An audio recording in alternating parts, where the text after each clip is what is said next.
Ladies and gentlemen, boys and girls, and to bees of tomorrow, welcome back to this session. Another discourse on interviews. Last time around, we talked about a new understanding about self-introduction, and we came to conclusion that it is self-profiling. This is the third or fourth time I'm repeating this changeover. It is no more self-introduction, it is self-profiling. Because self-profiling has got a geometric understanding creates a geometric understanding about yourself with respect to the other person. That's very important. We don't want to go much further than the science that we do about 75% of the things that we do. 75% of the things that we do are based on our visual understanding about things. 75%. 15% we do through ears. So what we see, we do not forget as easily as what we hear. What we see, we don't forget that so easily compared to what we hear. What we feel, much lesser memory. What we eat, much lesser memory. Because they say our taste is one of the least analytical, our least analytical ability is employed in creating a taste. It's so emotional. We're never technical about it. We're never mathematical. We're never arithmetic about it. We like it, we like it. We don't measure the percentage of salt. We don't measure the percentage of salt versus the watery substance. We don't measure the grain size. So on and so forth. So more of this in some other context. So let us try and make a strategic use of this fact that geometry is very important, and in self-profiling, people may not remember your face because you want them to forget your face. Actually, we want them to forget we want ourselves to be forgotten in terms of face value because it doesn't last much. It doesn't have the dynamics. Unless you're dreaming about something. Sorry for this detour. The face value doesn't last. Actually, you will be surprised to know. What we are remembered for is our deeds. What we have done is what you remembered for. And in the parlance of interviews and dynamics of interviews, what kind of interaction we have. What kind of interaction, the dynamics, the communication is going to be much more memorable. Now again, you will say communication belongs to the ears. No, here the communication is now translated into creating a figure about yourself. Those who learn this earlier on in their life were faster in terms of the ride that they made in their life, in their career, in their success with people. And the longer it occurred to them, the more confused they were. Why? What goes wrong? Why is it? How is it? How come? By when? Those kind of questions will keep coming to you.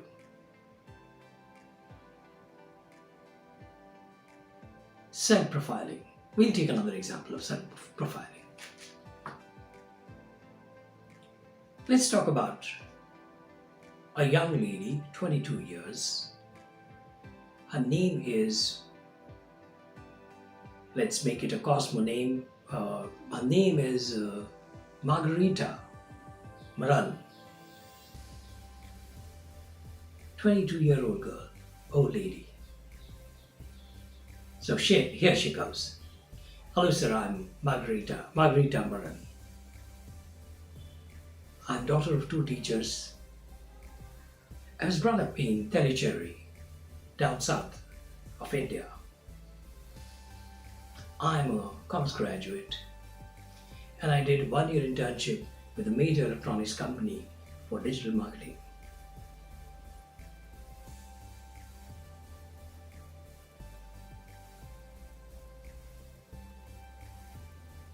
I love people and I love to interact with people. But I believe the digital marketing techniques will enable me to understand the world in a nutshell.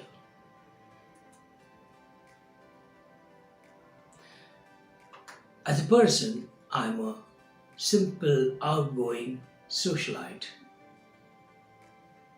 completely preserved in terms of habits and vices, and I'm a classical dancer, though I've given up the formal training long many years back. But I continue with my vocals.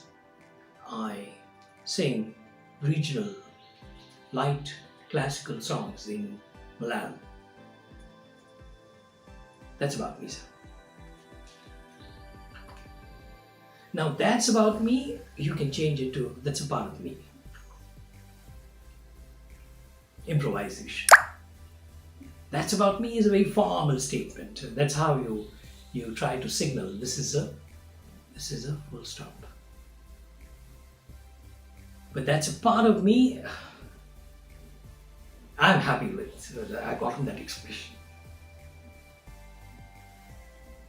That's a part of me. Aren't you branding? Refer to my series on branding your communication under the auspices of Gurukul. Branding your communication. So we deleted now. That's me? No, that's a part of me. Oh, how beautiful. If you're saying it, brilliant. Even if you get to listen to these kind of improvisations, nothing like it. I love it. It's not just the literature. It's not just the words. It's a whole persona that unfolds in front of you. It shows the urge in her to say more things about her and ask questions indirectly. Have I done well enough? It's not a question on how good I am. That's very arrogant. I don't like it. That's defeatist question. How did I do my program? How did I speak? How did I teach? That's for you to know. That's for you to know. Don't rely on these opinions of others. You will only get confused. People may not say the truth. They may not have the ability to say the truth. Why don't you come to terms with life?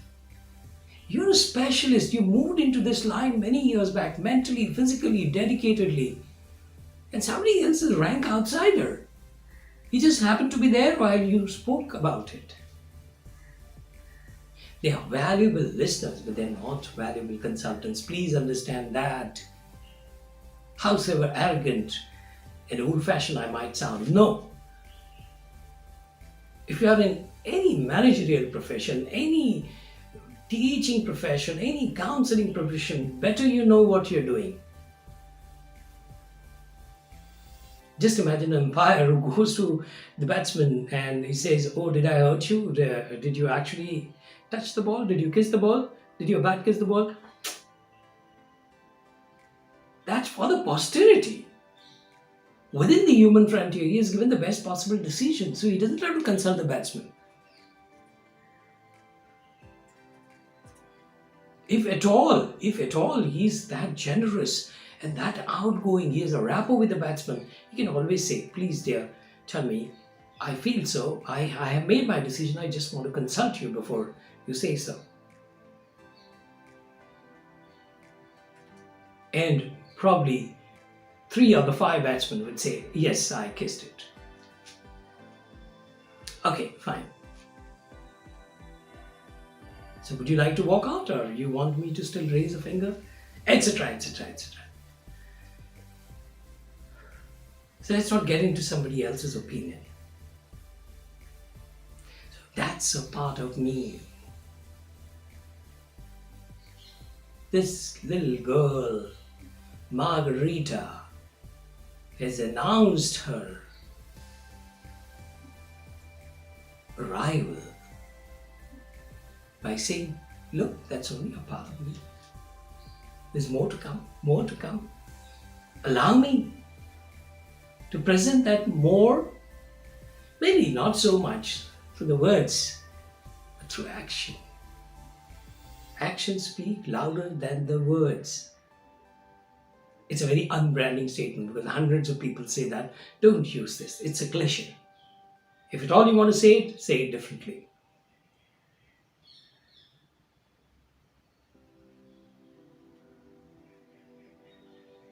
Let actions prove what you never claimed. Wow. Let actions prove what you never claimed. You don't need to claim. You were so busy doing the action. You were so busy doing the action, you don't have to make a claim before you do anything. However, you can announce. That's not a problem. You can announce your plans. You can announce your dreams. You can share your dreams. You can announce a plan, share your dreams, but don't make claims without doing anything. Don't make claims. It's sometimes very urgent on us, isn't it, to make a claim. I'm going to be the winner. I'm going to be the best singer. I'm going to be a best composer. I'm going to be a best printer, etc., etc. Let the event happen. A bit of a detour. Coming back to this, It's a Part of Me is a very stunning announcement, and we are looking at creating a profile. And now, Margarita, to a sensitive listener, a bowler can bowl a nasty delivery. The batsman crouches himself, one to show the bat, the second one to avoid the ball hitting his face. In the melee, the ball spoons, and it's a dolly for someone standing in short leg. He drops it.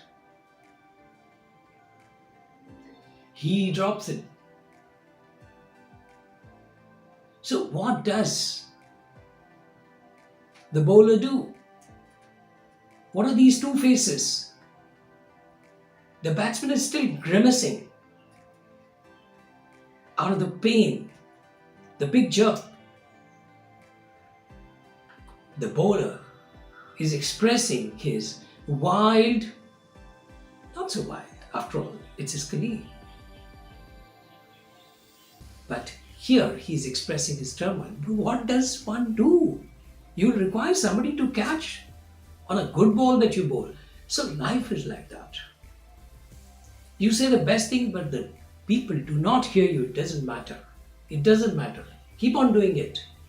It'll only mean that you need to do better, an inch better, a feet faster,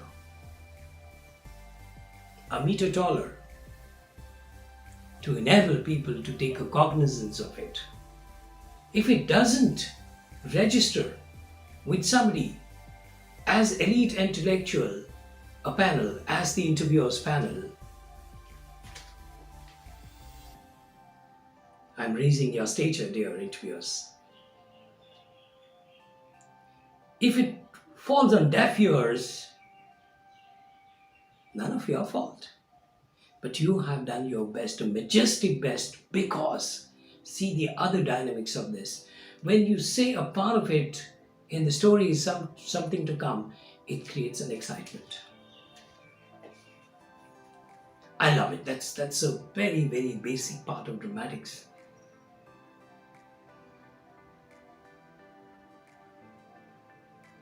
Accident happened today in the corridor.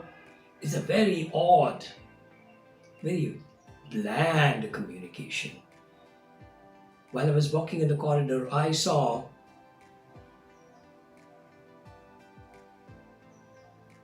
a senior manager, ... That a drama. So That's a Part of Me is a beautiful, dramatic investment. It's a grand, dramatic investment in a the communication between you and the panel, and B, an individual investment.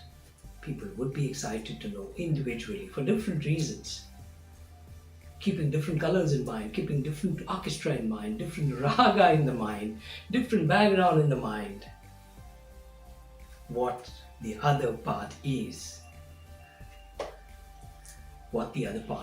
which I shall tell.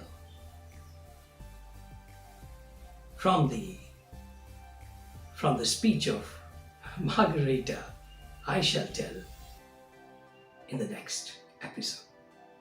So I sign off for this, wishing you